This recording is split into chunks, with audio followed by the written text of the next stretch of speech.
Breach CTF will be the second map. I mean, I'm still leaning towards Cloud9 taking this one 2-0, Bryce. Well, I think you have to here. Yeah. Like I said, there was a lack of trading. There was a lack of winning gunfights for Rize in that game here.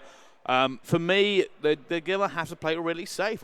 They can't, if they're aggressive and they're not making the trades like they were in the hard point, they're going to really struggle here. I don't know how much is going to go down for them here, but with Cloud9 just being so dominant in the slaying fashion and winning so much gunfights, I don't know. For me, I mean, I don't want to sit here and pretend like I think Rize have got a chance. Yeah. I think, there's always a chance depending on how they play this tactically, but Cloud9 looks so dominant in that hard point. They just won so many more battles where they needed to. Their rotations were better. Almost everything about what Cloud9 were doing was just better than Rize. I'm expecting to see Cloud9 actually ban out Overclock in this one. It wouldn't surprise me at all as they want to try to limit the specialist use. Also, Active Camo and Overdrive, two specialists that can be used to really maybe cap flags you shouldn't be in the position to cap, right? Because you pop a smart Overdrive, you wind up just sprinting across the map. There goes your opportunity to watch cuts or cut the flag carrier off. And then also Active Camo, one that can leave a guy who's in a 1v4 type scenario. No more aim assist. Obviously, very, very kind of tough to see on the screen. They just run it in. And, yeah, you can see the focus towards the ability specialist in this one. C9 trying to just make it as many gun engagements as possible, give them opportunities to just continue to just outslay this opposing team. Well, sides from both sides being picked pretty much straight away. Yep. Then we're going to have an Annihilator from Rogue. Sinful is up to the plate. What is he going to pick?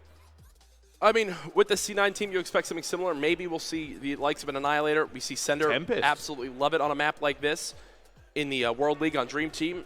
Not sure if Khalifa will wind up going with that one. Killa, you got to expect him to grab kinetic armor. Yeah, there it is. Yeah, there you go. Another pick with a pair of them. Possibly a 2-2 split for each team. Maybe a mirror matchup. Yeah, there's Khalifa with the Annihilator and possibly Vision Pulse for RJ. I know he wound up, I think he used that last game. He did use it last time. I wonder if he will pick it again here. This is another decision for this team that it's going to come down to. Sinful Psychosis. actually grabbing the Tempest as well after that last patch. Players feeling much more confident with the Tempest as well as the Sparrow in play. I mean, we saw it a few times in the league. Karma obviously having that clip that kind of went viral on Twitter there as he shot it across Fringe. Didn't even charge it up all the way and still picked up a kill, Bryce. So through that specialist draft, I feel like this one is a little bit more even between the teams. Psychosis, I actually... Well, you got to remember, like Active Camo and obviously Heatwave were both banned out here. So you could see they took a little bit more time to kind of figure out what they actually wanted to take here because those are both very viable for this one, especially Active Camo. But they eventually got with it. Psychosis, I'll be interested to see how he uses it. Like I said, Psychosis, especially on this map for me, it's a little bit hit or miss, especially when you need to use it. Well, simply because a lot of the gunfights either take place in a very open area in mid, or if you're trying to go down either one of the lanes here, like at what point do you pop that? I mean, for me, what it really comes down to is you're either popping it in a base or top middle. I don't see teams popping it when they're either running through bottom lobby or near that construction area, because if you're near construction, you pop them.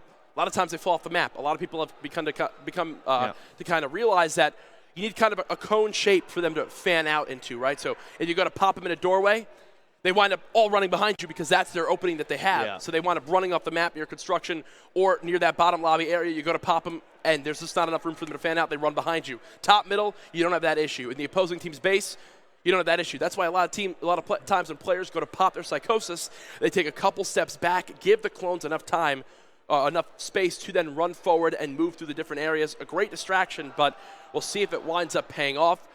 Look at the focus on the lethal specialists from C9. Scythe, Tempest, I was and about Annihilator. to say, yeah, it's 3-2 technically in kind of that regard here. Obviously, kinetic armor, a very normal pick for players these days. It's always useful. It's great for winning gunfights, pushing, pretty much whatever you need to use it for. It's just a very, very versatile specialist. Oh, definitely. And I think what a lot of people have begun to realize, right, is these specialists get popped at the start of second half of side 2, right? Yeah. When it goes to the second half, teams will put everything in to try to get a flag. It happens at uplink as well with the drone. Fully expect C9 to really kind of stack those specialists, those lethals, and have almost a flawless start of side 2 to even if they're up to really seal the deal and give themselves more of a cushion in side 2, or if they find themselves tied or down, to bring them right back into that game or give them the advantage that they need. There's a look at C9. All smiles. I don't think I've ever seen Killa smile, so that's probably his elated face there. In the other booth, you got Rize with a Z. With their backs against the wall, their tournament life at stake here. Let's have a little quick flick through, see what everybody is running. But let's actually jump on board now. Killa had a great start last time in that hard point. Let's see if he can start this one again. And look, no perk 3 on Killa at all. Let's quickly swap to the rest of the players. See who's got overclock on in this game on C9. So Afterburner focusing for accuracy, Khalifa with Only Afterburner, Killa. and then Sinful. So Killa, obviously, with that ability specialist, making sure he can earn that as often as possible. Kinetic Armor, so great for running that flag. There we go. That's actually a big kill there from Cleaver, just allowing his teammates to spawn back up. But, I mean, there wasn't really anyone to trade there. They didn't really push forward. Rize did seem to be slowing this one down immensely. It's going to be Valor trying to hold mid-map. It will eventually go down into Killa. Killa's VMP shot right now, man, is absolutely dirty. Winds up picking the M8 off of Valor's body. You can see Valor, though, still dead. That 7.5-second respawn time is a Rize key are thing to point scared. out. Yeah, and Rize have had Rogue sitting top green for the last minute of gameplay, just watching that side Killa's flank. just gone in. Killa, though, getting the push up middle map. He's going to go for that flagpole, and already C9 putting themselves in a position to cap off the start. Rize backed off completely there. They just let them have all map control, and they just said, yeah, you can kind of just come through if you want to. Look at this right now. Look at the mini-map developing. Oh, Killa's hesitation here. Killa actually hesitating there. Just save Rize. Obviously, he doesn't have the information we have. Yeah. He could have gotten that one pulled out. He probably expected them to kind of push through mid or to push for them, but they didn't. They just stood there and they went back and they rotated back. And unfortunately, Killa, like I said, he was waiting for that normal play of them to try and cut him off in mid-map. They didn't. Oh, definitely. And this is an example right now of Rize having to be, this is like right now, Rogue realizing that there has to be someone in their base, right? They haven't gotten the count of 4. He rotates back. Valor will begin to push him on the C9 Killa is a flag. monster right now. Killa is just the end-all, be-all for the pushes of Rize right now. Looks like both teams have recovered their flag, even though they didn't get too far from the peg. Off the start of this game, pretty even between these two teams. Rogue is 6-0. Let's see what he's doing right now. Let's jump on board with him. Playing defensive a little bit. We'll have that M8 not too far away from his Annihilator, but he's just playing really patient, trying to lock this one down here. He's got to have overclock on if he's that close to the Annihilator already. We'll see if he switches his class. Off the spawn, RJ pulling this flag. He's going to run the top middle. You can see on the minimap, though. He's got to look at that wall of red he's got to go through there. Cloud9 all in the way, trying to make that first kill. Will actually pick it up. That's now 2 gone down. And he is. This isn't over yet. There's 2 players that wind up pinching in, but Rogue can't get the shots in time, so the return will come in. Valor trying to protect his base. Will win that gun engagement versus Sinful, and again, the reset does happen. Both teams back to protecting their flag. Rize actually having a lot better game of it this time around. Trying to make another kill. He's going to pick that one up. He's got his kinetic armor as well, but there's going to be 2 coming around the corner. He's going to pop it. Looking for the kills here. He sees one. He's going to pick that one up. Can he get the second? No. Nice Hits EMP. the reload at just the wrong time. And now it's Rogue, looking to see if he can pick up a few kills. RJ picking up a kill on Khalifa, bringing this now down, but unfortunately he's going to be flanked there. Sinful's going to see him. I actually would have loved to have seen Rogue push up with the guy with the kinetic armor right there. You can see Psychosis being popped. RJ will find 1 kill on Sinful, but now being challenged by 2 other players from C9. He should fall to accuracy, and yeah, C9 held off the push, but Bryce, this is something we've seen a lot, and FaZe actually wind up doing pushes like this. Well, they'll have their AR player who's with them, whether it's Enable or even Clayster on this map, push up with their guy going for the flag, because worst comes to worst, he gets a kill, Clayster or whoever the AR player can get the trade, and then they even pull the flag. It's a much more kind of selfless play, right? Even if they can get it across the map, give themselves some opportunity to score. Unfortunately there, though, Rize missing out on that one. The EMP shuts down the HC. And shuts down Valor. They're doing a better job, but they just haven't been able to capitalize on it. They've sent 2 HCXDs now, but neither of them worked. Valor, still alive, will cause an issue if he can continue to play his life here. Unfortunately, he's not going to be able to do an awful lot. You see gunfight going on. It's going to be actually picks up one, but goes down straight away. Again, neither team actually able to seem to break the deadlock. However, here comes Cloud9. They have a little bit of support here. It's Sinful and Khalifa on the wall. They've got one. Rogue goes down. Are they going to push this now? I think we're going to see a C9 push. Well, look, this is the difference in the AR type play. Now they're having both their AR players push with the guy who's going to pull the flag.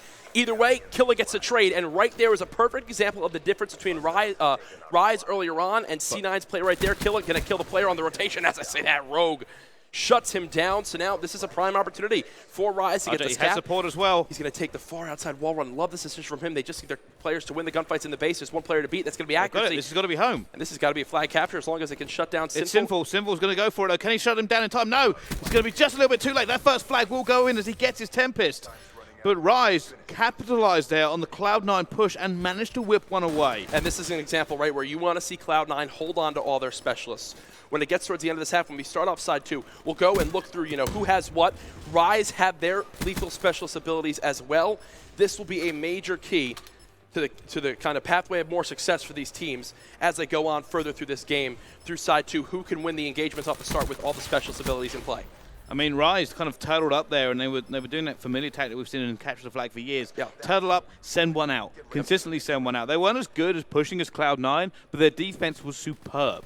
And you know what? They eventually got that counter cap. They pulled one away. They have managed to go 1-0 up here into the second half of capture the flag, and this is a much more even game than we saw in the hard point. Well, the difference was it was perfect time for RJ, right? This game he's continued to sneak into C9's base. He wins the one gunfight he needs, and as C9 go to pull their flag with 3 players, it leaves Killa as last alive with the flag. He gets shut down, and everything really fell apart. So both teams, I think, with near full specialist abilities. You got the Scythe ready to go. Sinful pushing up on the map. He should have his Tempest. Yep, there it is. When will Cloud9 elect to pop these specialists? It doesn't seem as of yet, as they want to go for one coordinated push off the start. Well, that's three down here. They should be able to do something. It's going to be Valor again in that defensive position. Does have the side. Not going to push it though. Uses the M8. Does get one. Is he going to be a trade away? Yes, he is. Khalifa managed to take him down. And you see Rize desperately trying to defend this. This flag will now be pulled. Oh, no. That's a colossal error right there. Enjoy falls off the map. This is the gunfight. RJ needs to win this one. Nope. No, down he goes. And I don't think anyone's in a position. It will be Cloud9 very early on in the second half to tie this one up in an almost flawless push towards Rize's flag. I mean, Revan's a big fan, right, of saving your Scythe for the or your Scythe or Specialist for the correct moments on offense for an offensive push, like we're seeing from Khalifa right here. Instead, though, they like to not use it defensively, which is Revan says is something that you need to make that decision on a split-second win, right? You need to know this is the time I need to pull it out. My base defense is more important than try to use this offensively. Rogue, I think so, yeah, that time they don't get it out. Here's an example, right, of having to use it defensively to stop this cap. And this will actually stop the push here from Cloud9. They don't really want to push against an Annihilator. They can't really trade this way, and Rize have taken advantage of it. They've pulled as well. Killer is going to be the man who has to make all the work. Sees one. He's going to be able to take that one down. Killer's still alive here, playing his life as much as he can, but no, Annihilator comes in. He will take that one down, and RJ's going to have this flag, and he should be able to put this one home. Is anyone in a position? Valor with a perfect cutoff. He gets there to accuracy. Oh, God, as accuracy falls. He wasn't going to get there in time, Bryce, but Valor made that flag cap possible. Love the decision from the flag carrier to rush towards Killer, right? Because you had an Annihilator. If he loses that engagement, you have your flag carrier there to trade the kill. It winds up working out in their favor. Anyway, they put the confidence in Valor to shut down top middle. He did just that, and Rize capped the flag. 2-1 lead now with only 3 minutes remaining, and look at how long accuracy some of these players from C9 have held on to these specialists. I believe Khalifa used that Annihilator. Not sure if Sinful still has a Tempest ready to go as well. Well, Khalifa picks up a kill there. Actually picks up another one. Actually might end up going for a little bit of a push here. So you look, offensively, this is when you love to see the specialist used, but accuracy has no one here off the moment. He gets the flag pull. He's got a teammate there to trade the kill. Sees the player inside the hallway. I don't think he saw him. He's going to wind up getting chased from behind, but they have no idea he's here. His lead blocker is dead. They've also got the flag runner coming in front of him. That's going to be the return from Rize, and now they just need to get their cutoffs. They've got one player coming towards construction. They Rize are just experts at this counter cap. They consistently do it. It's going to be Simple. Simple going to go for it. Not going to win that gunfight either. That should be another flag home. Yep. And Valor's going to do it again. The counter caps from Rize are dumbfounding Cloud9 right now. Every time they make a push, Rize counter it. Oh my gosh, so much hesitation there from Valor. I was getting nervous for a second. They knew they had 4 dead. Now Valor's going to pull this out defensively. He saved it for a moment like this. It looks like it's going to begin to pay off. He's predicting the push from Cloud9. They know, hey, every second that goes by favors us in this game, right? If we can get it down to about 1 minute remaining, even a minute and 15 seconds, they have to start playing desperate. Sinful does take down the Scythe. They've got the flag pulled. Killer still has kinetic armor. He needs to get this cut off right away, and he can't win the gunfight. Killer's going to have to turn and fight this. Doesn't matter. It looks like a teammate managed to come in here, but Killer now alone. Oh, there's no doesn't have support. He's had to use his kinetic armor. He's lost it. He had that before he got the flag. He's going to wait here for this kill. Killer going for challenges. No, Rogue will take him down. Killer had to make that one. Oh, God. Killer's lost 2 of those engagements now that you thought, hey, this is the one we're going to win. Instead, though, they lose it. And that might be the dagger right there in this game for C9. Boys and girls, we might be heading to a map 3 between Rize Gaming and Cloud9. Remember, this is a loser's bracket matchup. Managed to get 2. Goes home. He's going to now pull this one away. There is one player in a position. It's going to. Oh no, there's 2 players alive. Rogue. Off the map? How did he just fall off the map like that? He missed the wall run. The HG getting juked out, though, by the movement of accuracy. He's got this one across the map. There's still a minute left. There's actually no one here to stop this one, so this might be... I think he's got this one home. This might be the easiest flag capture of the day so far. There it goes. So now 3-2. C9 still in this game. They can still tie this one back up, but now they need to begin to get these pushes going right away. Can they clear out the players in their base? It doesn't appear so as of yet. Going for it. He actually missed the flag there. Now he will pick it up. And they're going to try one this one home. Can they make this? 40 seconds left here for Cloud9 to bring this to a tie, or this could all be over on this flagpole. Sinful is the furthest up of Cloud9. Oh, what a use of the HG by Valor, and Killer not actually knowing the flag's ready. They post his base. They wind up popping the psychosis. He tries to get the shots, and it's not going to happen. That's going to be it. Rize, Game 3. so good at counter-capping here. Every time Cloud9 make a push or they try to put one home, Rize counter it straight back. And there's a few gunfights that have gone down that C9 were just not able to make. Wow, Rize definitely impressing me on that map. Rogue 22-11. What a game from Rize right there. So they're able to take that one 4-2. And we should be heading to a map 3, Bryce. We are going to head to a map number 3. Yep. I mean, the cutoffs, the decisions right there from Rize to believe in Valor to hold down top middle, right, especially on that one flag capture, was absolutely brilliant. He got the 2-piece he needed to, and he really kind of distracted accuracy long enough so that a flag capture, or sorry, a flag defend wasn't even possible. Now, though, map 3 would wind up being Fringe S&D, one of my favorite search and destroy maps. Kill just stepping out of the booth momentarily, and then we should be able to get the action started. We will do it right. Let's set this one up here as well. And you know what, Rize? I was telling them out. I didn't think they'd have a great time here, but the counterplay, they just consistently outplayed Cloud9. Oh, definitely. Just unbelievable. I mean, there was a few gunfights come down there. I mean, we saw, accuracy actually for me, picked up quite a few 2-pieces. He kept opening up the door to get that flag out. Yep. But then they kept losing gunfights, like crucial gunfights as well. They needed to win. You saw Killer lose his defense. He had to go back and challenge, and then Rogue just shut him down, even though Killer had the advantage. He knew where he was coming from, had him pre-aimed. And still didn't work. And I think that was the right decision from Killer, right? Some people like, oh, no, it was. He had to make that shot. He had to cut back because, honestly, his best decision there would have actually been killing the player that was hitting his wall run and then pushing middle because someone was flanking him from bottom broken. Not sure if he got a call from his teammates. Either way there, he's going to be in a tough spot. So Fringe S&D will be the map to be played. Now, obviously, I don't know too much about this this Rize team. No. Rize with a Z. Here's some look at the highlights on this last map. Not too sure who the sniper will be, who will be the one really contesting with the kind of who will be the aggressive one, maybe pushing in towards middle bricks. But there you can see some of the big flag returns and caps from Rize that game. This was when Enjoy just narrowly fell off the map. Wasn't able to quite grab that mantle. Yeah. But yeah, like I said, there was a few kind of crucial plays there actually with the specialists as well. We saw it multiple times. And like I said, it was Rize that just seemed to just have the better of it all. I mean, we saw that great Annihilator play, which completely shut down a pull from Cloud9. Yeah. And, I mean, I think a big thing, too, was the specialists were brought out from C9, but do you remember a single Tempest kill or play on the map? No, that's a good point, actually. Yeah. I don't remember seeing a single Tempest. Yeah, and even the Psychosis, while it didn't make too much of an impact, I at least saw it be used at times. It at least caused some hesitation, especially on some of the aggressive pushes. The kinetic armor, really the big difference between these two teams, and we should be getting map 3 underway momentarily. I believe we've already got it started up as Killa has